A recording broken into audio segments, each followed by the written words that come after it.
Today we're going to be building this totally awesome and comfortable and cool Adirondack chair. Before we get started, I'm giving credit to Steve Ramsey for the design of this chair. I'll link his video right here on how to make it. I'll also put a link in the description to his set of plans, but just know I did not design this chair. This is Steve Ramsey. But for right now, let's get started. I have the cut list here. I'm going to start out by ripping out all the pieces out of the 1x4s. I have 4 of these. All the cuts in this project are cross cuts, so it would be really handy if you have a chop saw, miter saw type thing to make them, but I do not, so I'm going to be making do with my circular saw and a speed square. So the speed square is essentially just a guide for the circular saw to make a straight and accurate cut. So I'm just going to line up the blade with my mark and make it.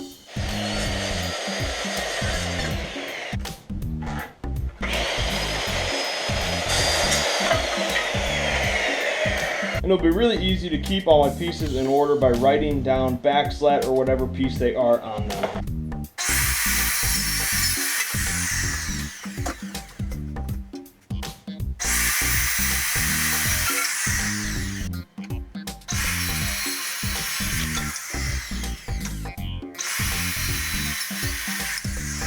This is a 1x6. I'm going to cut out the arm rest as well as the 2 arm brackets.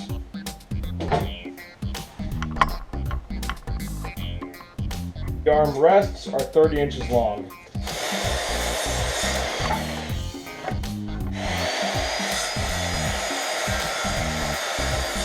So the next thing to do is to cut out these seat slats out of 1.5 inch.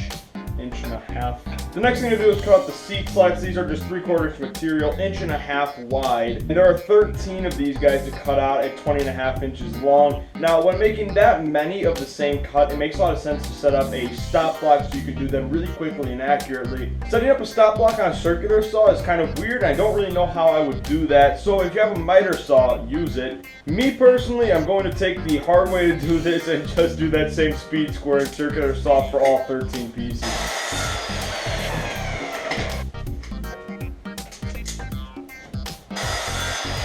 Another thing that's going to get cut out of these 1.5 inch wide pieces are the 2 arm braces and the 1 back brace. I'm going to be using this glass for the radius. It has a 3.5 inch radius, which is the width of all my boards. Some of the boards get that radius profile on only one side, others of them get it on both. And the armrests have a different width radius. I use that just making a compass.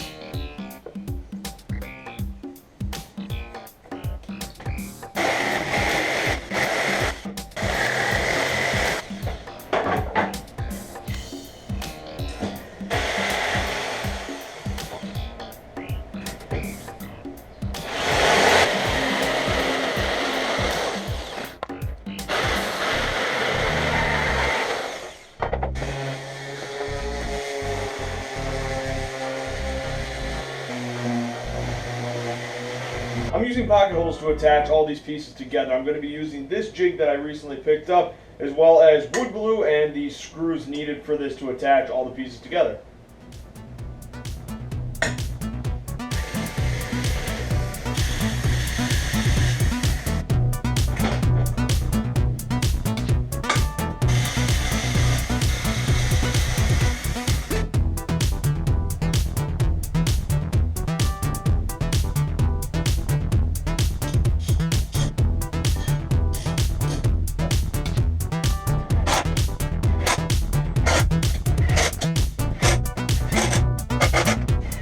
Laid out all the back slats I want them to go, and now I'm going to go ahead and screw directly through into the back brace. All the back slats have different heights, so I want to make sure I have them in the correct order.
I'm drilling holes in both the front legs and the side piece here to hinge everything together with 1/4" hardware.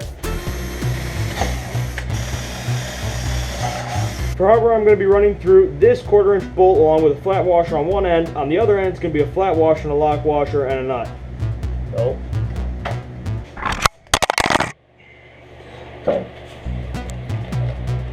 The very last piece that goes on is the back brace. This is going to provide most of the strength holding together the arms to the back.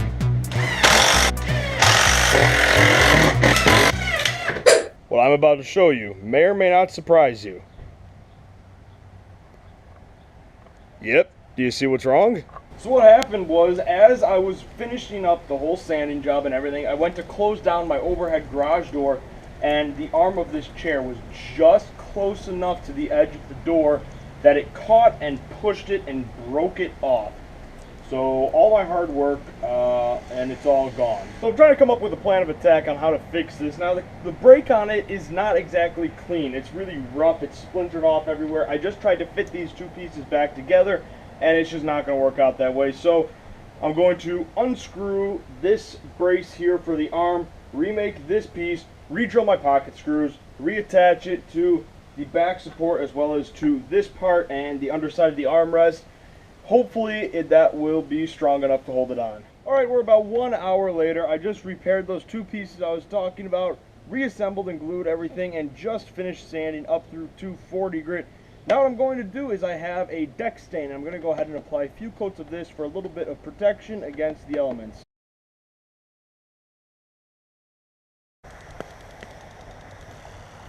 I think that came out really nicely. I finished up with 2 coats of that deck stain, giving it a nice coat of protection against the weather, and it is pretty comfortable, which I suppose is the important part in making a chair. I'd like to thank you all for watching this video.